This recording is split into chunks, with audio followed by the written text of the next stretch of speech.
But yeah, going back, yeah, like, so I was born, I grew up early days in White City, yeah. Oh, is it? Yeah. West. Yeah, West Side. So, and then I moved to Norfolk when I was a youth, like when I was still a youth.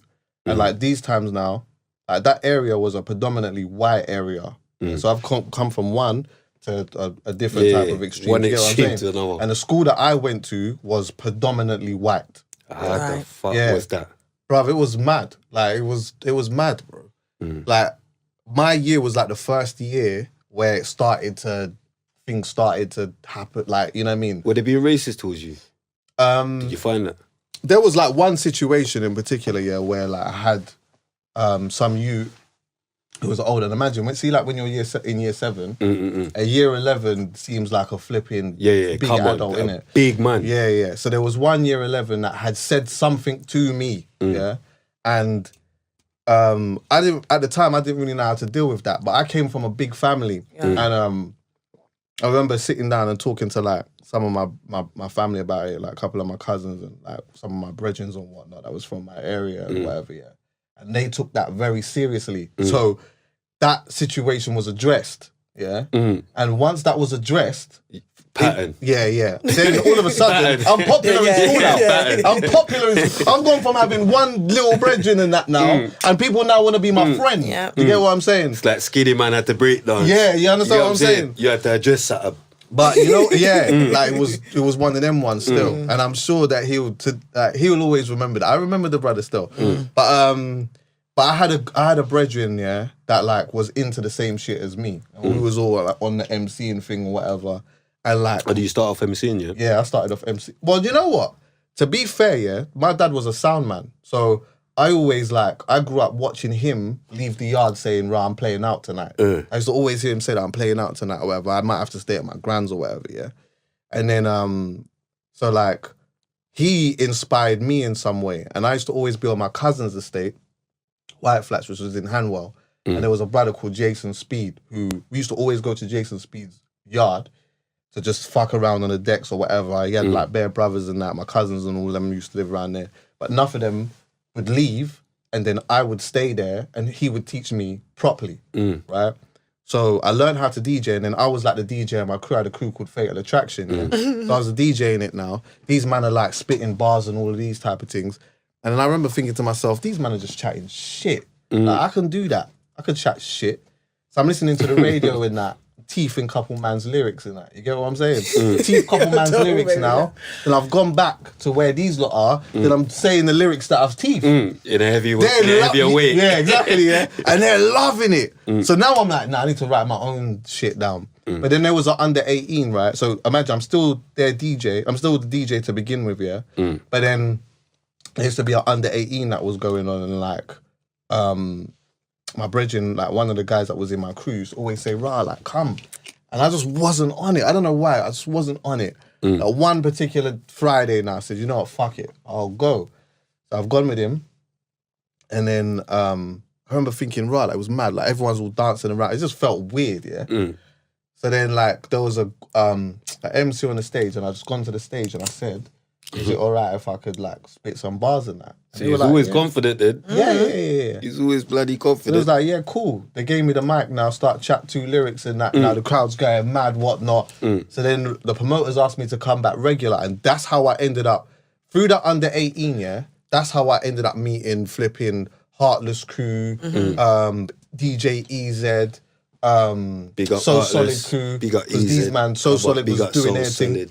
So like Mega Man used to come regular, Asher D, Neutrino, these man or whatnot. So I started to know them. Do you know what I'm saying? And they started to proper check for me. I always remember, I got a memory of a time where like being outside, yeah, Mega's outside in TT, yeah, and I'm chatting to Mega and that, yeah, and like my brethren couldn't believe it. These man's just outside talking to Mega Man and that.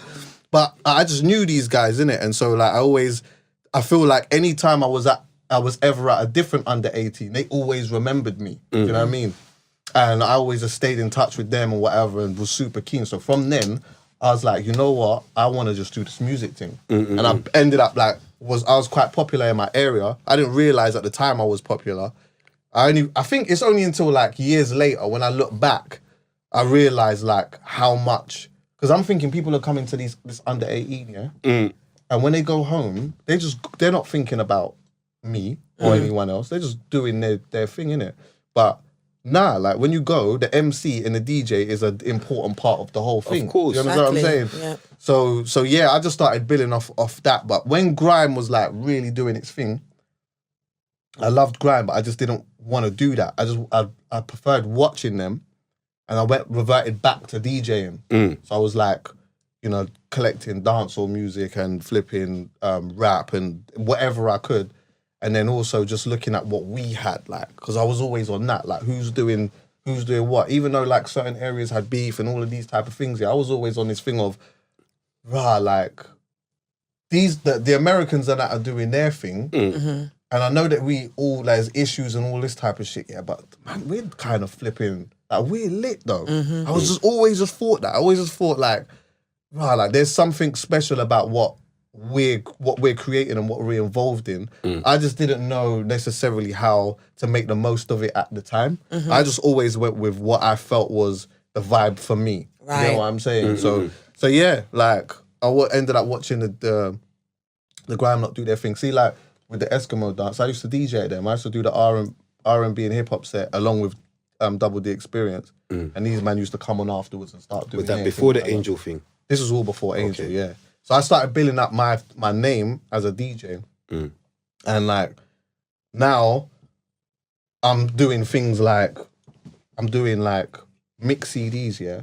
See, when I'm doing the mix CDs, I don't want to just give someone a mix CD. Yeah. Because if I just give you a CD, you're going to listen to it and whatnot, but then that's just that. You might like it, but then you're not going to remember, man. So what I did was I got someone to design me a flyer, put my face on it and all of these things.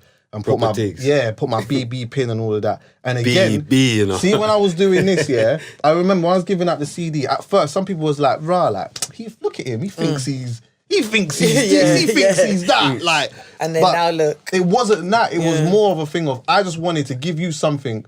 If you enjoyed it, then you knew who did it. So that when you saw me, you could say, could I have another one? Yeah, but I see bare of them started doing that hot step. Everyone Bare does that people now. started doing that afterwards. Do you understand what I'm saying? Like, and then that became like a big thing with promoting raves.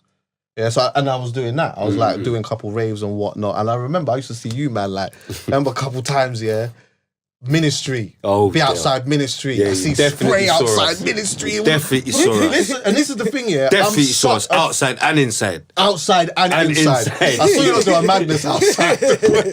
God. But yeah, anyway.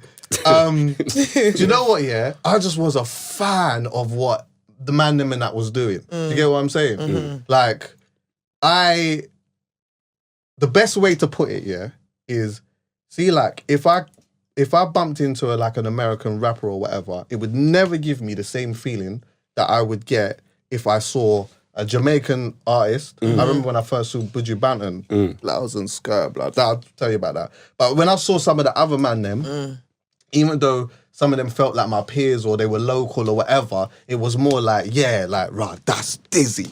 You know what I'm saying?